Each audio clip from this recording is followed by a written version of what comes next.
Welcome back to another episode of Comparison Cooking. Today we're going to be doing something special, beef tenderloin, and breaking it down into nice fillets. But this is going to be a fun butchering video, so make sure you put a wet paper towel below your butcher board to make sure it doesn't move while preparing this beef tenderloin. Now at the store, the beef tenderloin was only $9.99. Normally it's anywhere from $16 to $20 a pound. So I hopped right on it and picked it up. It was USDA choice. And I'm just going to walk you through the proper way to break down this cut of beef so that you're getting the most bang for your buck when you're at the store. So you're going to start by taking it right out of the cryovac bag that's been wet aging for 20-25 days, depending how long your particular grocery store keeps it in there. And the new thing I'm doing is I'm pulling it out from the top so all the juices stay in the cryovac bag. It keeps your board nice and clean so you have a good working area. You can see how big this is. This is the biggest butchered block I have, and it really takes up the whole board from diagonal length, which means it's a big piece of beef. But it's beautiful, and it hasn't even taken shape yet. So we're going to break it down. First, we want to be working with a nice clean, dry piece so it's not slipping all over your hands. After you've patted it down, you're going to start to work your hands over the beef to find three distinct pieces. You have the chain, the tenderloin itself. So right there, I'm starting to use my fingers as much as possible to pull back the chain away from the tenderloin. Then once your fingers won't pull it apart, that's where you break out the knife. But I found through this whole process, don't be afraid to get your hands in there and use your hands even more than the knife would have to, because then the beef stays intact further. So this part right here is considered the head. So we cut off the chain already, and now we're cutting off the head because we want to make this look like a perfectly smooth beef tenderloin. For when we cut later, you'll have nice fillets.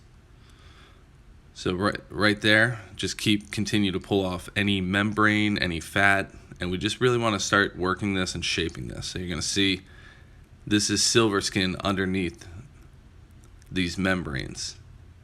And slowly you're starting to get a glimpse of a whole beef tenderloin broken down. Awesome camera work there. I really got it in shot. But you're just slowly going to continue to shape this beef tenderloin. See there, I missed the chain, a portion of the chain earlier. So you just go right back and you just take it off.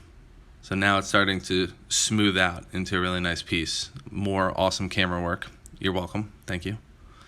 And that's the silver skin.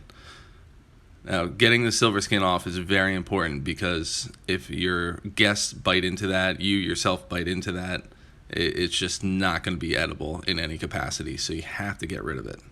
And then I just decided to pull it back, like I said earlier. Just use your hands as much as possible because I barely lost any meat there. Now this process is this is where it took the most time. But you just take your time, keep working it. You're your own at-home butcher. This is why you got the cut of beef for cheap.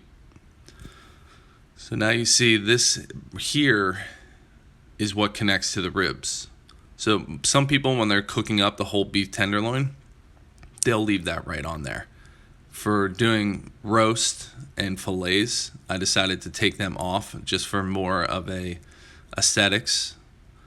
But if I were to cut or cook this whole thing up, I should say, I would probably keep that on because that would cook so well with the whole beef tenderloin. But now we're really starting to get the shape of it.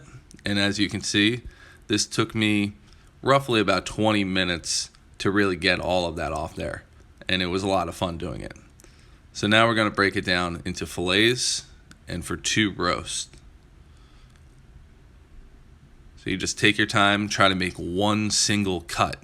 You don't want it to look any appearance of you sawing or hacking away at this beautiful piece of meat. Now I took the head, the second piece we'd cut off earlier, and I cut those into mini fillets. and you just keep continuing to do it. It's a fun process. I can't wait for it to go back on sale, even though I have these frozen in my freezer. But it was just a great, fun process. If you like this video, please hit that thumbs up button, click that subscribe button, and turn on those notifications to let us know to keep making more fun videos. Everybody, have a great week and a happy holiday. Thank you.